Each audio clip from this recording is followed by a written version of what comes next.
Hi all, and welcome to my channel, Fred Makes Things, and a Sewers Club project revisit video for you.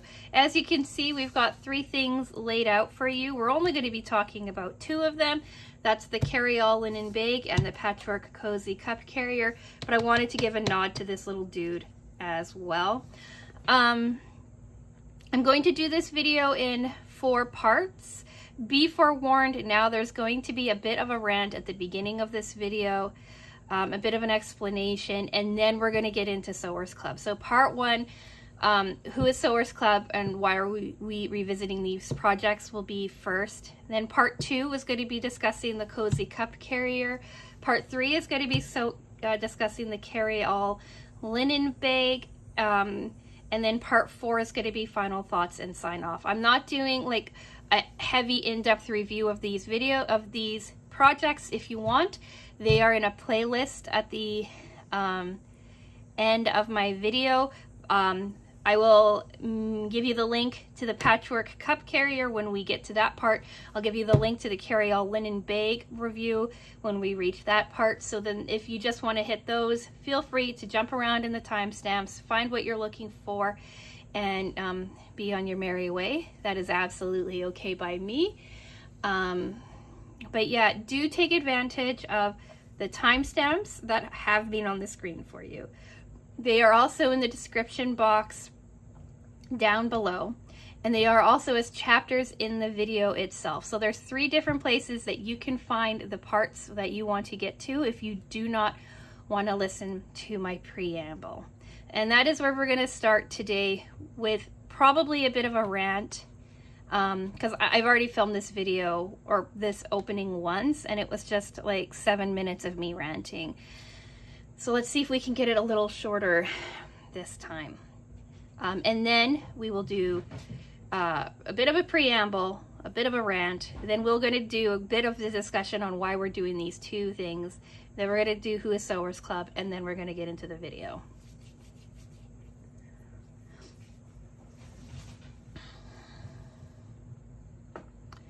So, I'm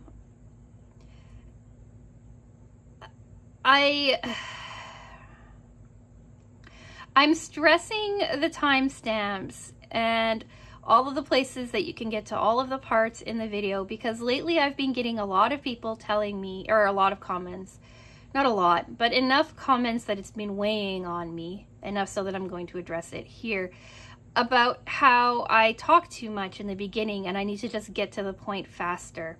One person who I think was trying to be helpful let me know that I should add the explanations in as I discuss the things that I discussed. But I'm just going to say, when I tried that before, early on in my voiceover kinds of videos, I often forgot or over-explained or left out vital parts. And so I've figured out that if I do an explanation first and then get into the video, I remember, I make it clearer for the people who are watching.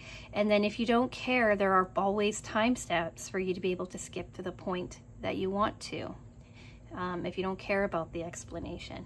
I also was just informed on my most recent stash builder unboxing video.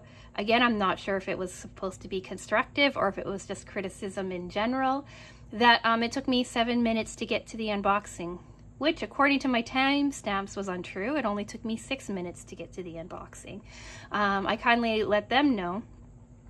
My husband said in a passive-aggressive manner, but that timestamps are on the screen in the description box and are as chapters on the video, so that if you do not care what I have to say at the beginning of the video, you are more than welcome to skip what I have to say at the beginning of the video. I know I am chatty. I know I take forever to get into what people care about, but I also like to have a bit of a discussion or chat or whatever before I get into the main topic of my video. And if I don't do that, I feel like I've left something out in my video and I don't like the result.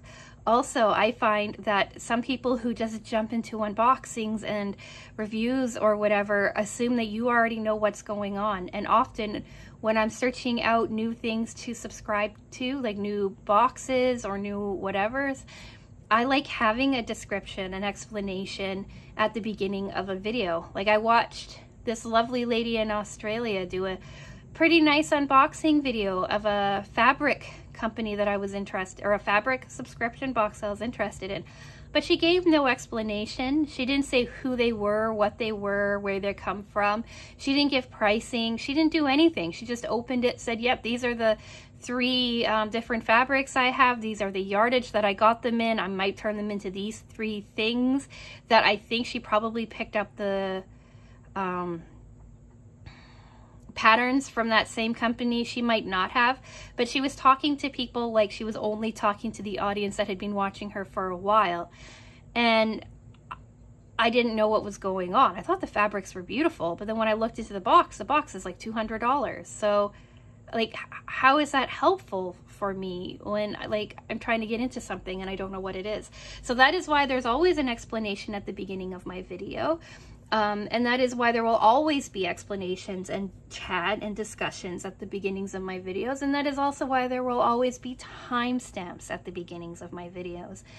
So if you're still here after all of that, just know that you don't have to stay here for all of that. You can just get to the points that you care about, and my feelings won't be hurt.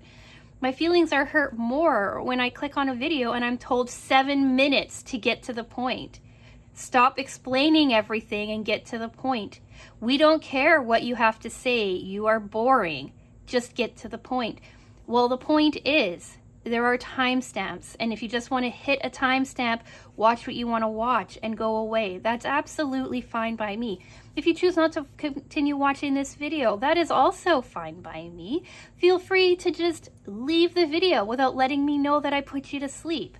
I'm okay with that. None of that is kind, and it takes just as much effort to be kind as it takes to be nasty. And just know, I'm tiny. I read every single comment, even when they're hidden in other comments. I catch it, right? Maybe as I grow bigger, I won't be able to read every comment. I may not be able to talk to everybody, but that's if I grow bigger. Right now, every single comment someone makes on this video, I read. And I, for the most part, seem to internalize. And again, maybe as I get bigger, maybe as more negative comments come in, more people watch these videos, the algorithm pushes them to more people, that I'm going to start getting better at handling comments like that. But right now, every single one of them, you know, hits a mark. So just try to be kind in the comments. I'd really appreciate it. And that's the rant. Sorry it was so long. Let's quickly talk why we're doing 2 things, and then we'll get into Sewers Club. We're doing 2 things because they're small projects. They're supposed to be easy projects. And I had issues with both of them when I was revisiting it. Shocking, because they're so easy and so simple. But yeah, all right, so let's do part 1, 8.5-ish minutes into this video. So part 1, who is Sewers Club and why are we talking about them? Sewers Club is a monthly project subscription box where you get everything you need to make a single sewing project. The Patchwork Cozy Cup Carrier was a little bit different. They gave us 2 choices of a project, enough fabric to make the majority of both of them, but I did have to sub in some extra fabric in the second part just because I didn't quite have enough fabric for it. The adjustable bottle buddy was its own video, I believe. Here's a link to that if you want to see me break this down. Here's a photo of the one that I made as well, so that you can get an idea of what it looks like in real life. I, for the life of me, cannot find either one of these 2 projects. I know they're in the house. I just don't know where they are. I assume they're with the wallet and other things that I cannot seem to find right now. But anyway, so that's the adjustable buddy. I did want to give a nod to it because both of these came from the same box. But yeah, so Sewers Club monthly subscription box for an entire project. If you want to get your own subscription box, or you want to, well, well, let's just do another insert, right? So if you want to see the most current project, here is a video of my project review from, I want to say, last week, discussing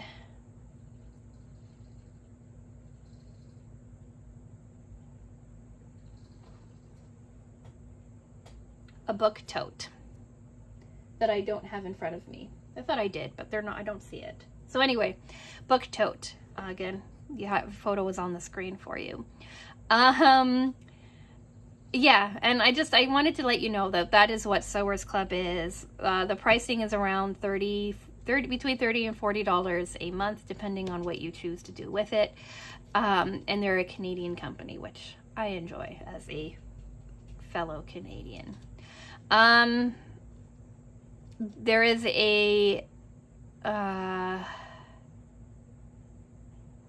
an affiliate discount code that you can use with Sewers Club. So if you're interested in the Sewers Club project box, you can save $12 Canadian on your first box with code FRED. And then code FRED30 can save you 30% off on your Sewers Club Stash Builder box. If you're interested in Stash Builder, here's the most recent unboxing for that. I wonder how many links I can put into a video. But anyway, here's the most recent unboxing for that. Stash Builder is fat quarters or half yards that are highly customizable. So code FRED30 can save you 30% off on that. If you want more information on the codes, on the pricing, anything like that, those other videos will be there to help you, or any of my videos in the Sewers Club playlist, which will be at the end of this video, will give you more information. I talk codes because I want to help you save some money. Sewers Club has been kind enough to give me these codes. I do make a small commission off of them. But honestly, I say this in every video, even if they didn't give me the codes, I'd still talk just as highly about them. So that is what Sewers Club is. Now let's get into talking about these guys. So part 2, the Cozy Cup Carrier. Here's a photo of the original Cozy Cup Carrier that I made. It looks almost exactly like the sample picture in the video, or in the sample picture on the pattern itself.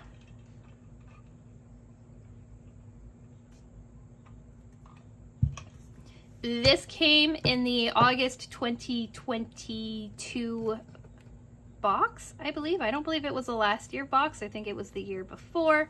Here is the link to that video. It was really easy to put together. It was really easy to talk about. I didn't like it as a project in general because I just didn't see the point to it, really.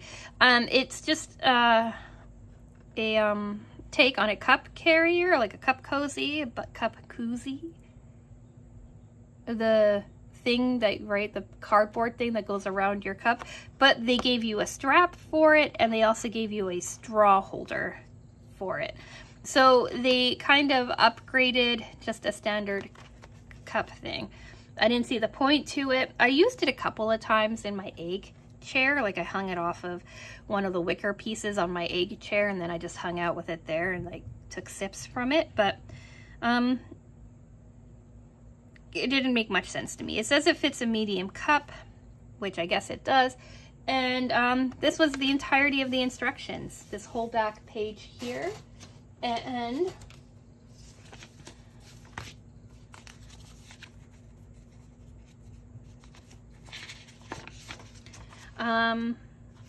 they gave you paper piecing instructions. This was the point to this cup, was that they did paper piecing, so you could kind of understand how paper piecing went.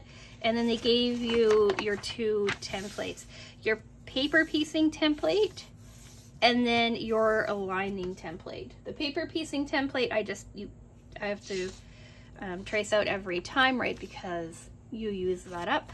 But here's the lining template from the original, and then I'd used this in my revisit. So what I revisited with this one was really, really simple. It actually, because I did the crochet bottle on Monday, the crochet bottle carrier on Monday, and I bought other things for my New York trip with my cousin in June. I wanted to kind of revisit them and come back to this one and see if I just used this template, what everything would work out like. Because like, I don't need the straps, I don't want the straw holder. I just really wanted to revisit this template. So I ended up making 3 of them out of scrap fabric because I didn't reread the instructions, and I wanted to see if I was better than Sewers Club, which just gave me a world of trouble. So this was my first attempt, and what I did is I took the scraps from last November's project, and also from a project that I did, February, I want to say, January, and I made this, January revisit actually. I made this, so it looks kind of cool. I had this binding gifted to me from the Buy Nothing group. I have a whole like tote full of binding upstairs, and I made this. It looks okay, like it looks pretty nice, but what I did is I quilted, I did insole fleece in the middle so that this is really like heat protective, and I quilted it together, so these exterior lines here on the quilt on the interior, like these lines, follow through to here because I wanted to see what quilting it together would look like a quilt as you go kind of situation. But that ended up leaving me with an external join here that adds a little bit too much bulk. I bound it in, again, some scrap fabric, and then I pushed it down and made it sit flat with the binding. My binding isn't the best, but my binding never is that great. I mean, it's really hard to bind such small pieces. I think it came out to be about the size of the original. Here is a cup that is about the size of like a Starbucks medium size cup, right? Like a medium hot beverage cup in general. And it fits pretty nicely. It's a little loose, but so was the original. So I'm not upset about it. Like you can, if you wanted to, force it to the very top, but it sits in there. You're not going to lose it. You're not going to really throw it out of your hand. So it works, but I wasn't happy with it. And I wanted to try to avoid the binding. So then I made this one, and I thought I was being clever, but I ended up still having to do an external binding piece. And this is even bulkier than this original one.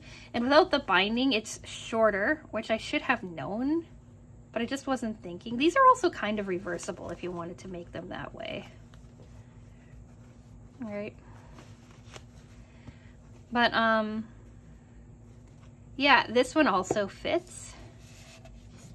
Right, this one's a little bit tighter just because of the way that I had to do things. And then like this binding sits out like that. Or I guess you could think of it as adjustable because this binding takes up enough space on the inside that it does make for like a much tighter fit. But it looks kind of rough. Like to me, both of these are failures and I wouldn't have talked about them at all. But because I decided to do 2 project revisits, I kind of wanted to show you that you can still experiment and make something that's kind of useful, even if it isn't the prettiest. This was quilted on the outside to insole fleece, and then the interior was kind of attached after. And then I sewed them down on both sides, and then I realized that I needed to be able to turn them out. And I can't turn them out from the hole because of the way that they're joined, so I had to rip this open and then seal it up like this. And then the third cup was this one, and I made this one last night. And this one more follows the instructions of Sewers Club. So we have a quilted outside out of scrappy fabric like the other ones. We have a solid interior out of a different fabric that I got from Sewers Club a while ago. OGs on this channel might recognize this from July 2021, August 2021, somewhere around there. But this is like old fabric. And then the binding. So with this one, you quilted your exterior, and you joined it together. Here is where they join together. Like, you can't tell, like, it's pretty continuous. But here's where they join together. And then on the interior, you join your interior piece together as well, right here. And then you have two separate pieces that, like, all of your binding is on the inside, your joins, so you don't actually have to use binding, and then you bind the exterior. This one fits the cup quite well too. And then if you wanted to, you could make them fit like the bigger tumblers. Like this one fits the bigger tumbler quite nicely. These ones not so much. They get it kind of gets caught up on the bottom edge of the binding, so you have to flip them inside out. But when you do, you can force them on if you want them on like the bigger tumblers. Same with this one. When it's on the outside, you can get it on.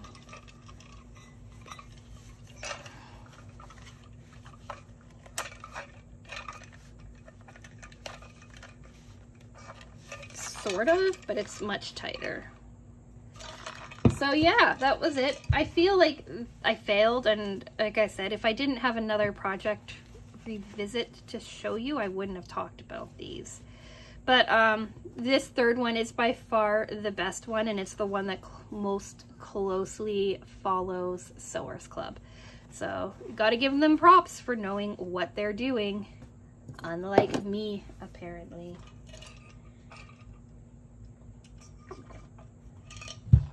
So then part 3, this dude, the carry-all linen bag. You have your sample photo, but it was a little bit more complicated. So you have an actual pattern as well.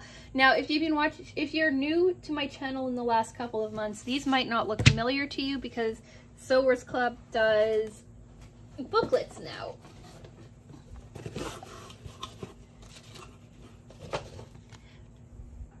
Right?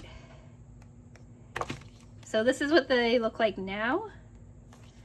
And this is what they looked like before. And then if it was a really simple pattern, it was just on the page. That's the taupe, which you saw in the photo, so whatever. Anyway, so there's this carry-all linen bag, and this guy is small, right? It's just like a little makeup bag. This one here, the focus was the fact that it was linen, and that you got to play with linen for a change. They've done a couple of linen projects, but here's the original review video for that up on the screen for you if you want to go over and check that out. This is from last year. And I'm really proud of it. I'm really proud of how it turned out last year. And I didn't really see the point in revisiting it because it's such a cute, simple bag, right? You have your top pocket. And then you have your front pocket. And everything's all right. So I was like, oh, whatever. Don't need to revisit this one because it's so simple from September of last year. But then I've been talking about this a lot lately. This for my birthday. This is a Remarkable 2. I really, really like it. I've been really enjoying using it. But it does feel a bit delicate. I talked about this in my book tote. It fits my book tote really well. But like, who's going to carry that around with me all the time? So I remembered that I really liked this, and I decided, oh, I'll just get a size up. And I also had that Tula Pink fabric. So I decided I make this one. I measured this all out. I measured it all out. I took new notes on sizing and everything like that. Was really, really proud of myself. Went about making it. right? It's exactly the same steps as this one. I just sized it out differently. And I chose the Tula Pink cat fabric, which I'm sure nobody's surprised by. This came in an unboxing video I did a couple weeks ago, last week. What is time, really? But it's their new collection, Tabby Road. So this is the front, this is the back. I used the bright green fabric for the interior. In here as well, I ended up doing a little bit of a strip of the cat fabric because I needed it and I didn't want to waste all of my green fabric cutting it up for this because I'm pretty economical when I'm sewing. I did the same kind of front zipper, top zipper, front zipper to hold the accessories like my charging cable, my pen, anything else that I seem to think that I might need with it when I'm carrying it around. All right, I made sure everything fit. I thought the dimensions were perfect. I did this beautiful bright green zipper, this teal zipper. I just switched out the zipper tabs or the zipper pulls to kind of make it a little bit more fun, and was so extremely happy with this. Like, look at how fun it is and how like beautifully it comes together, and I love it. And I love this kitten and it fits this bag perfectly. So I was so proud of myself. It came together so quickly, so easily, but again, it doesn't really warrant its own project revisit video because like it's so simple. And then I went to put this inside and realized it's too small. Somehow when sewing it all up, I lost an inch, half an inch. So it doesn't quite fit. It almost fits, but because of the way that the zipper is constructed on the top, you lose this little bit here. And so it doesn't slide in. If I had like no tab, I could probably force it in, but it's a really tight fit. It's also like right at the cusp of fitting lengthwise as well, which really had me bummed. So in my mind, right, I failed at everything that I've been making this week. So up till yesterday, I was sitting looking at these going, I don't know what to do. I don't want to talk about failures on this channel, but it happens, right? So you make things and you fail at things. So I was like, oh, what am I going to do? So yesterday, Monday, I sat down and I made a new one. Same cat, right? Same Tula Pink fabric, but I used the other cat. I expanded it an inch out and an inch high. So now I have both cats. Same zippers. I got these as a zipper by the yard bundle thing on Amazon for like pretty cheap. So here's the front of this one. See, look, more scrappy projects. Same front, same back, same zipper configuration, same interior. I ended up using more of that bright green. In this one, I ended up piecing more pieces so that I didn't use up all of the bright green. I don't know if you can see all the way down there, but there's green at the very bottom on both sides too. All right. And like, again, all of the accessories fit. Where's my pen? Even if I wanted to throw these instructions into here,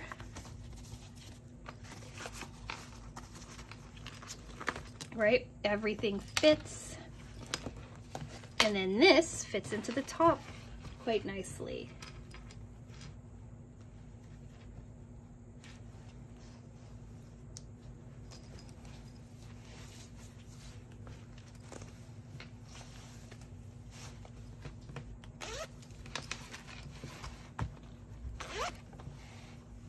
Voila.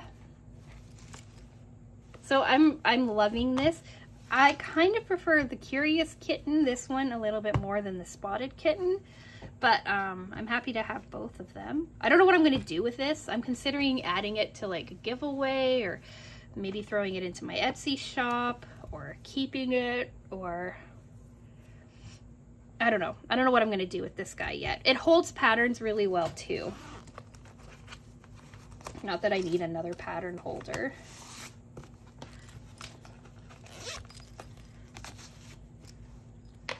All right, it could hold my Kindle. I don't really use my Kindle much right now, but anyway, so there's these two, and then there's this one to give you an idea on sizing.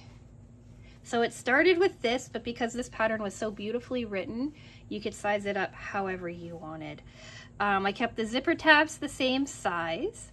And like this one here, they talked about how you took like one piece of fabric, cut it in half, or in this part here, to make it like this. I kept the dimension the same, so these two top sections are exactly the same size, but it's the bottom section that I expanded. And then this one here, because it was so much longer, I added an inch to this top as well. Right, and then I expanded the bottom. I'll give you the final dimensions on this one in the description box if you happen to have a Remarkable 2, or you have something that will fit a thing this size. Just keep in mind that you do lose like a little bit of space at the top with the way that this tab works. Also, this was the first time that they started doing this version of an opening on the top of this zipper. We've seen it a few times this year, but this was the first time that they did it. I messed up a little bit on this one, but like, look how clean this top one is. Like, this one's perfection, and it doesn't fit. So anyway, that's this project revisit. And the reason that I did this is I wanted to talk about this, but how sometimes if you have a pattern that's one size that you think, I like it, but I need something a little bit bigger or something a little bit different, it's not that hard to alter, right? And make it work for you. Even with these in the original and like all of the bells and whistles, if you followed what they said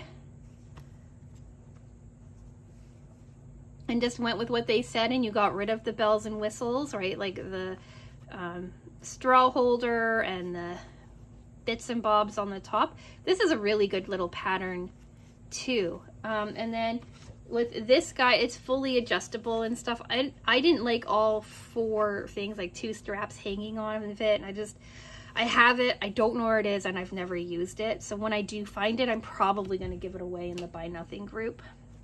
But yeah, that's these projects that I wanted to discuss today and my project revisit video. Sorry it was all over the place, and I'm sorry that I had to do that rant at the beginning of the video, but it's kind of been playing on me. Like, it has almost made me not want to record or make things for this channel, and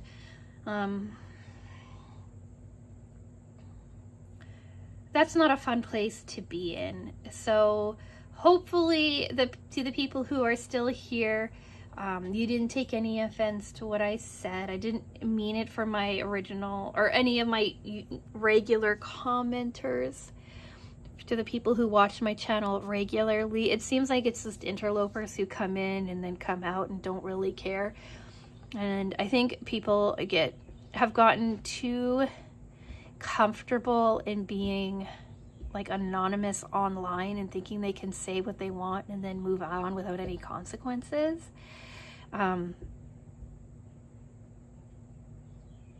Which I just find to be annoying. But what do you think of these projects? Have you had failures that you're not so thrilled with that you've had to come back and revisit? Or like, have you had things that you've just completely given up hope on? If you hear noise, the kitten and Toulouse are playing behind me, and the kitten has become vocal. If you heard the squealing, he's not dying. Toulouse is trying to clean him. Toulouse is a nanny cat and he likes to clean everybody. But he's not dying. He's fine. He's just dramatic, much like me. So anyway, let me know what you think in the comments, and let me know if there's like a project that you've set aside that you're frustrated with, that you're not really able to like figure out what's going on, you're annoyed with. Did you persevere? Did you have to set it aside and come back to it? Like, what are your solutions when things just aren't jiving? I'd love to hear that in the comment section down below. Any other things you might have to say, do leave those in the comments, nice or otherwise. Any comment, any like, any dislike, any of that is engagement for my videos and does encourage the algorithm to share them with more people. So there's that too. So yeah, like the video if you've made it to the end. Giving you the rundown for the next couple of weeks. Friday is we're nearing the end of our cross stitch project. We only have 3 weeks left of that, I believe. Monday is an Etsy shop. No, wait. Monday is a stash builder unboxing for Sewers Club. That's expected to arrive in the mail today. Wednesday is an Etsy drop, me talking about everything that's going up on my Etsy shop. I haven't done anything with my Etsy shop in months, so that's going to be a big drop. Friday, continuation. And then the Monday after that, we're getting more into the unboxings and things like that. So if any of that interests you, think about coming back and joining us for that. And with all of that being said, I'm going to say thank you so much for watching, and I will talk with you again soon. Bye!